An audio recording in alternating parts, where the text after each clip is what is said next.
Greetings, everyone. I'm reaching out right now because this is a special time of year. This is the enlightenment of the Buddha. It's the eve of the enlightenment of the Buddha, December 7th. And in that spirit, I want to share a wonderful passage, not from to compare it with the Buddha's enlightenment, a wonderful passage that a Christian minister friend of mine recently pointed out to me, and it's in the Gospel of John, chapter 1. So I'm going to read these verses to you and just share some things, some insights I've had just in reading them, and find it really interesting that because they coincide very well with Enlightenment Day. Keep in mind that one aspect of Buddha's enlightenment is the fact that he was enlightened under what's called the Bodhi tree, the tree of enlightenment, Ficus religiosa. And this Bodhi tree is a relative of the fig tree. And you see a lot of depictions of the Buddha sitting under the Bodhi tree. And it said that the tree enlightened the Buddha. Right? The tree enlightened. If the tree hadn't been there, Buddha would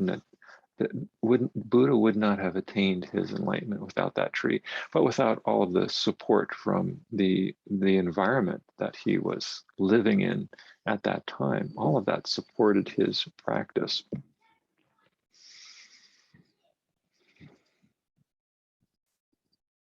And in these days, we tend to minimize the work of trees around us. We might intellectually value them, but we tend to look at them more as something that we use as opposed to living beings. So I think there's something important that Buddhism is teaching us about the way that we look at trees. Now, I want to share a passage in the Gospel of John that I think has a similar spirit. The next day, Jesus decided to go to Galilee, and he found Philip. And this is when Jesus is finding his disciples at the beginning of his ministry. And Jesus said to him, "Follow me." Now, Philip was from Bethsaida, the town of Andrew and Peter. Philip found Nathanael and told him, "We have found the one about whom Moses wrote in the law and also the prophets, Jesus, son of Joseph from Nazareth." There's not a lot of information given to us that these guys, Jesus says, "Follow me," and they just follow. So there must have been some very mysterious interaction that took place there for them to just give up what they were doing and follow him just because he says, "Follow me." And then to say to his Nathaniel, say, "We found the Son of God. He's right here with us, and let's go." And there must have been something that happened in that interaction, but it doesn't say. Listen to this next line.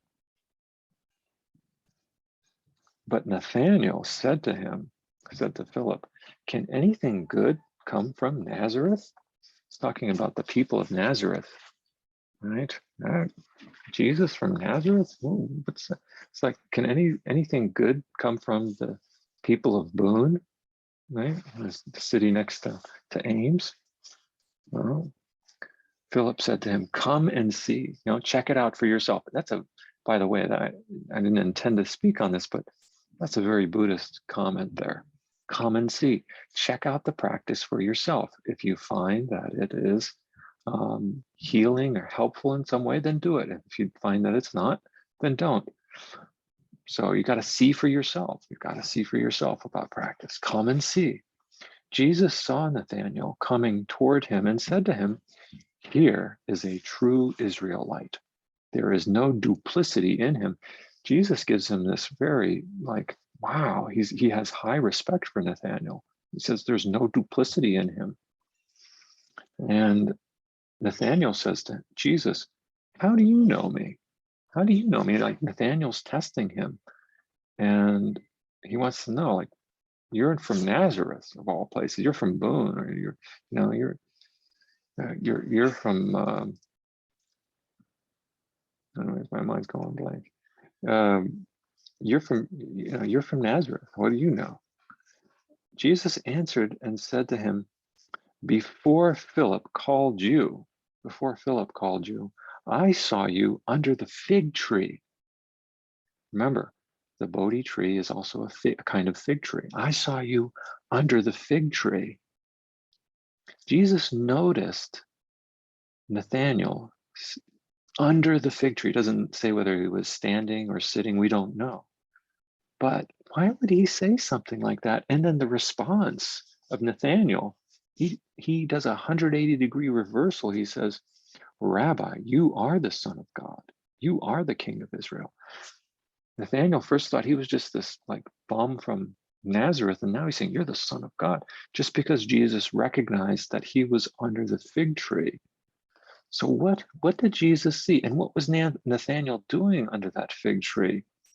Let's look at the note here. It says in this Bible, it says, under the fig tree is a symbol for messianic peace.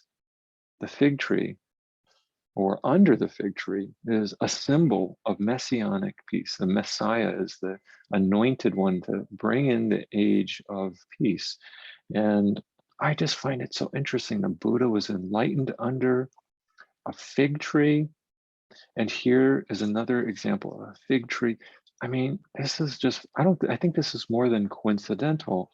I'm not saying that the Buddha is Jesus, is the Messiah. I'm not saying anything like that. I'm just pointing out some similarities in the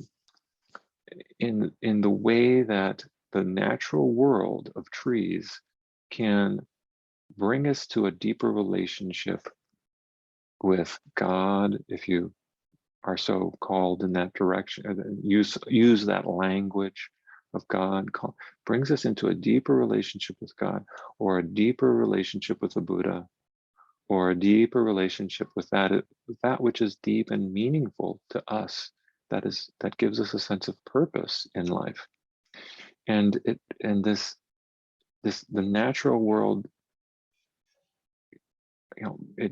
there's a place where we can connect on a really deep level. And the Buddhist scriptures talk about this. In the enlightenment of the Buddha, he's sitting under a tree. And the moment of his enlightenment is when he notices the morning star. He sees the morning star up there. So again, we have the natural world entering into the enlightenment of the Buddha, right? And in this case, Nathaniel is compelled by Jesus because Jesus notices him in communion in some form with that fig tree. All right. Thank you for your attention and listening to this, and may you enjoy Buddha's enlightenment.